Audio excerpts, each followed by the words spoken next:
أعوذ بالله من الشيطان الرجيم بسم الله الرحمن الرحيم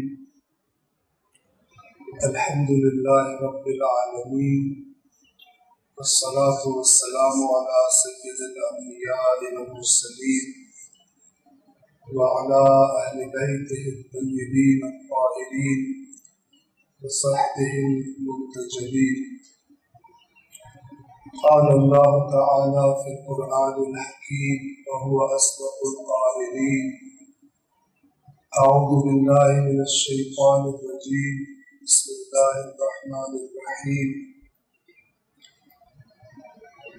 وإذ أخذ الله ميثاق الذين أوتوا الكتاب لتبيننه للناس ولا تكتمونه فنبذوه وراء ظهورهم واشتروا به ثمنا قليلا فبئس ما يشترون. صدق الله العلي العظيم. محمد وآل محمد صلوات.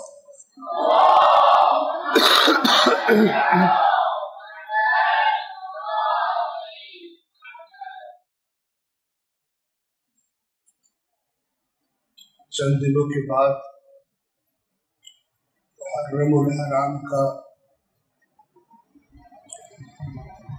انتہائی اہم مہینہ شروع ہونے جا رہا ہے،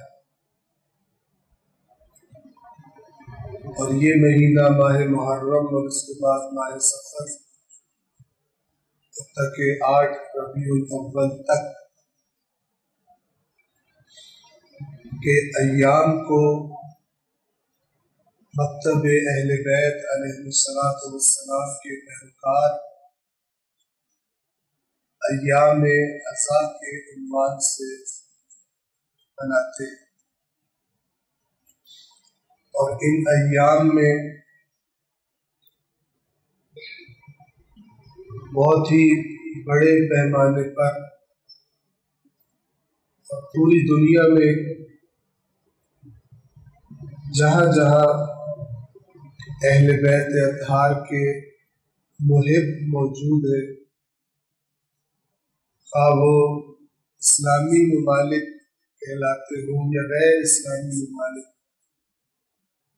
دنیا کے ہر خطے میں کسی نہ کسی طرح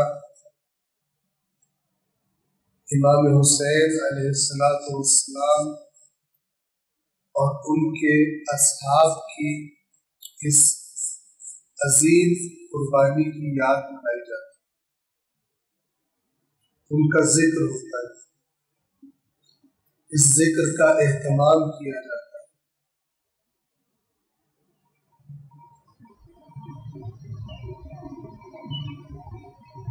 آپ عزیزان، بالخصوص وہ افراد کہ جو ان ایام میں جن کو اللہ کی طرف سے یہ توفیق ملے گی کہ وہ جا کر تبلیغ کریں، اور وہ افراد بھی جو اس مرتبہ نہیں تو آئندہ مستقبل میں اللہ تبارک و تعالی انہیں یہ توفیق عطا فرمائے گا کہ وہ اس مکتب اہل بیت کی تبلیغ اور ترویج کے ذریعے خدمت کر سکتے، تو آپ لوگوں کی خدمت میں کچھ باتیں انشاءاللہ تعالی عرض کرنی ہے کہ آپ توجہ فرمائیں گے، اس دعا کے ساتھ کہ اللہ تبارک و تعالی ہم سب کو معرفت کے ساتھ اور خلوص کے ساتھ اس اہم امر کو انجام دینے کی توفیق عطا فرمائے۔ ایک صلوات پڑھے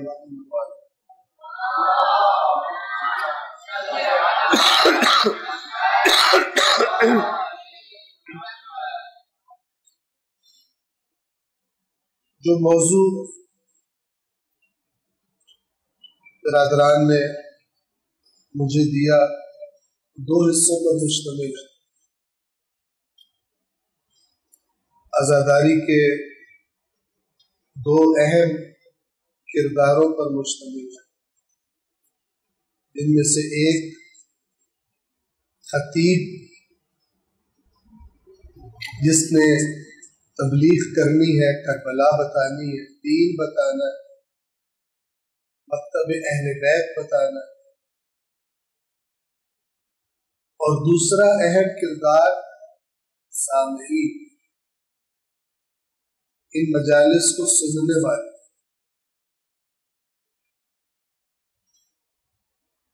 ظاہر ہے کہ یہ دونوں بہت ہی اہم اور بنیادی کردار رکھتے ہیں کہ اس عزاداری کے برپا کیے جانے کے نتائج ان 2 مہینوں کے بعد یا 2 مہینے اور 8 دنوں کے بعد کیا فرق پڑے گا، کیا بہتری آئے گی، کیا نتائج نکلیں گے۔ ایک خطیب کی نظر میں یہ ہو کہ ان ایام میں مجھے جتنی بھی تبلیغ کی توفیق ملی ہے، میرے بیان کے اندر کیا مطالب ہونے چاہیے کہ سننے والا اگر ان پہ توجہ کرے تو اس کے اندر بہتری پیدا ہو۔ سب سے پہلے اللہ تعالیٰ سے اس کے قرب میں، اللہ تعالیٰ کی فرمانبرداری میں اضافہ ہو۔ محمد و آل محمد علیہ السلام کی معرفت، ان سے محبت میں، ان کی اطاعت میں اضافہ ہو۔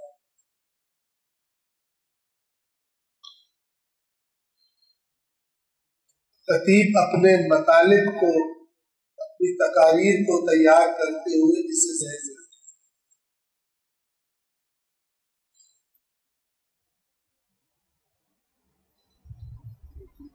اور سامعین، سننے والے ذہن میں اس بات کو رکھے کہ سب سے پہلے تو یہ کہ انہیں کس طرح کے افراد کو سننا ہے اور کس طرح کے افراد کو نہیں سننا۔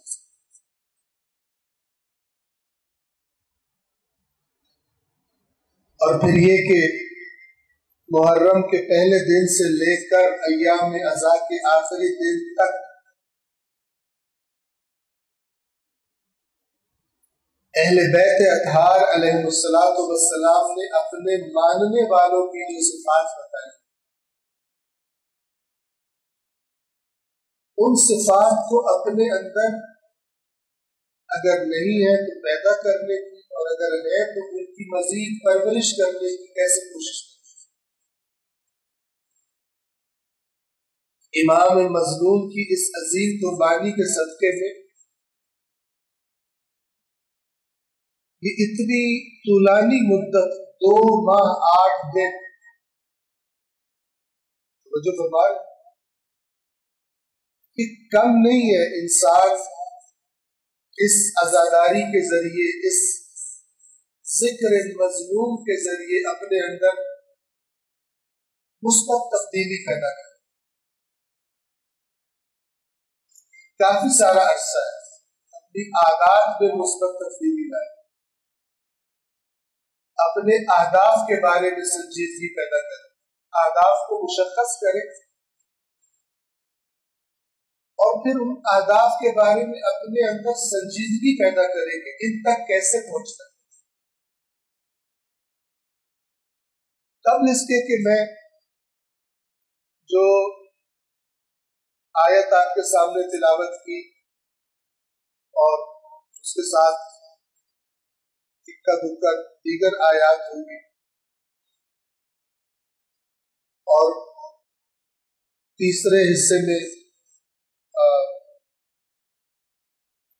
تیسرا حصہ اس لیے کہہ رہا ہوں کہ پہلے حصے میں جو آیت آپ کے سامنے بیان کروں گا وہ تبلیغ کرنے والوں سے متعلق خطباء سے، علماء سے، اور دوسرے حصے میں وہ آیت کے جو سننے والوں سے متعلق، سامعین سے متعلق، اور پھر تیسرے حصے میں آج کے زمانے کے عظیم اور شجاع انسان، رہبر معظم انقلاب اسلامی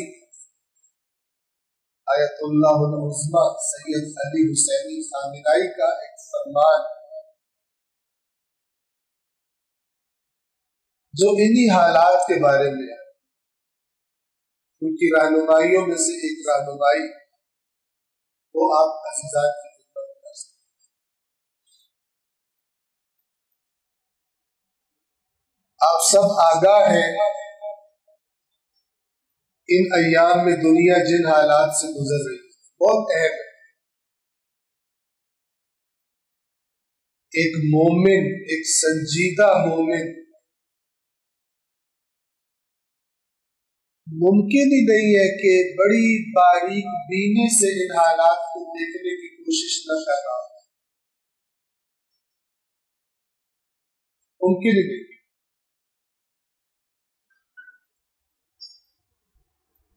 کس طرح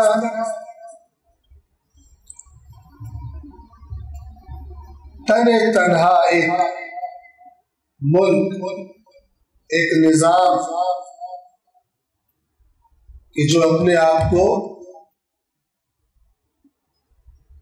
مکتب اہل بیت سے منسوب کرتا ہے، اور حق بھی یہی،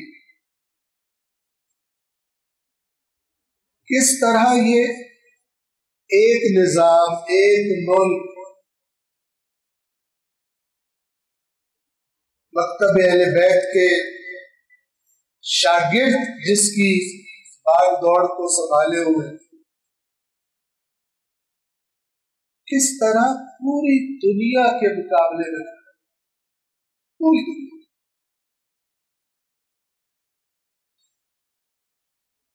آپ توجہ کریں، امام حسین علیہ السلام، ان کی اولاد، ان کے اصحاب شہید ہوئے، دو طرح کے لوگ سبب بنے ان شہادتوں کا۔ ایک وہ تھے جو میدان میں آئے ہوئے تھے امام حسین سے جنگ کرنے کے لیے، عمر ابن سعد اور اس کا لشکر۔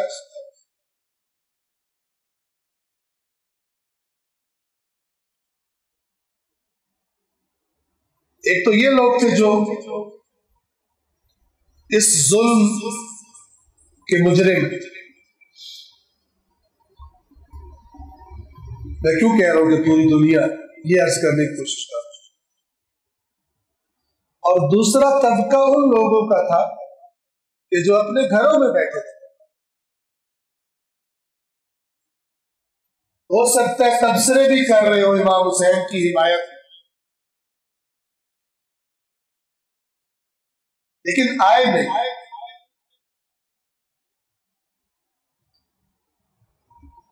آئے نہیں امام مظلوم کے ساتھ ان کی حمایت میں۔ کتنا عرصہ گزارا امام حسین علیہ السلام نے مکہ میں یہ دعوت دیتے ہوئے۔ عبرتناک ترین باتوں میں سے ایک عبرتناک بات یہ ہے کہ مکہ میں بہت سارے لوگ امام حسین کا جب سنتے تھے کہ نواسہ رسول مکہ میں بڑی عقیدت سے آ کے، بڑی محبت سے آ کے ملتے تھے،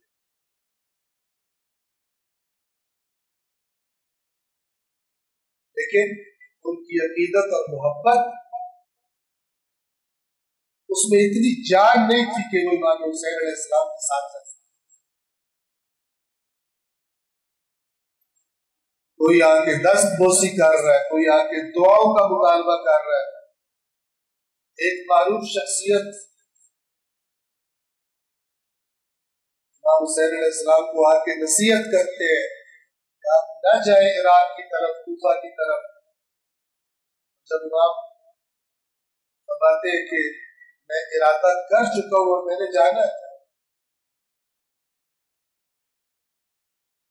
اور غور سے سنیے، خاص طور پہ وہ لوگ جنہوں نے عوام سے خطاب کرنے،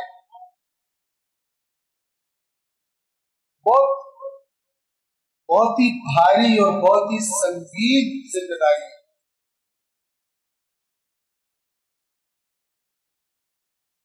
آپ کے منہ سے نکلے ہوئے الفاظ سننے والے کے ذہن میں کیا تصویر بناتے، اسے ایک ذمہ دار عزادار بناتے یا ایک بطور رسم عزاداری میں شرکت کرنے والا جس کو کوئی غرض نہیں ہے کہ آج جس زمانے میں وہ موجود ہے اس عزاداری کا، اس مظلوم کی یاد کا اس سے کیا کرنا ہے. بہت بڑی غفلت میں وہ لوگ، یا بہت بڑی خیانت کرتے ہیں وہ لوگ جو امام حسین علیہ السلام اور کربلا کو 61 ہجری میں محدود کر دیتے اور بعد میں آنے والوں کے لیے صرف ایک ذمہ داری سمجھتے ہیں کہ وہ روئے. بہت بڑے ظالم. 61 ہجری میں کربلا میں امام حسین کے جسم کو شہید کیا گیا اور پامال کیا گیا، اور یہ لوگ امام کی شخصیت شہید کرنے کی اور پامال کرنے کی کوشش کرتے ہیں، صرف اس لیے کہ عوام میں ان کی تھوڑی سی مقبولیت ہو جائے. تو دوسرا طبقہ کون ہے؟ مجرم جو نہیں گئے امام کے ساتھ. یہ شخص آیا جس کی بات کر رہا ہوں، بہت بڑی شخصیت ہے، معروف. جب امام حسین علیہ السلام نے ان کا مشورہ نہیں مانا، اس نے عقیدت دیکھی. اس نے کہا کہ میں تو واپس جا رہا ہوں گھر اپنے شہر، لیکن آپ میری ایک خواہش پوری کر دیں. امام حسین سے مطالبہ کرتا ہے آپ اپنے سینے سے لباس کو، قمیض کو ہٹائے، میں نے بوسہ لینا. کیوں بوسہ لینا؟ سنت رسول اللہ پر عمل کرنا. غور کرے آپ، کچھ لوگ کچھ ایسے کاموں کو جن میں ان کی کوئی آزمائش اور کوئی تکلیف نہیں، ان کاموں کو کر کے یہ سمجھتے ہیں کہ جو ذمہ داری نہیں ادا کی اس کی کمپنسیشن ہو گئی، اس کا نعم البدل ہو گیا. ساتھ نہیں گئے حسین کے، بوسہ لینے کا شرف کو حاصل کیا.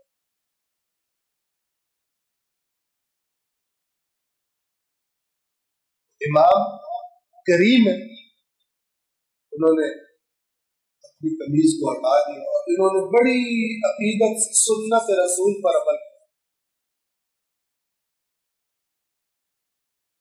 اور امام حسین علیہ السلام کے سینے پر یہاں پہ میں نے اللہ کے نبی کو بوسے لیتے دیکھا ہے، بوسہ لیا اور پھر اس سینے کو تیر کھانے کے لیے چھوڑ کے گھر چلا.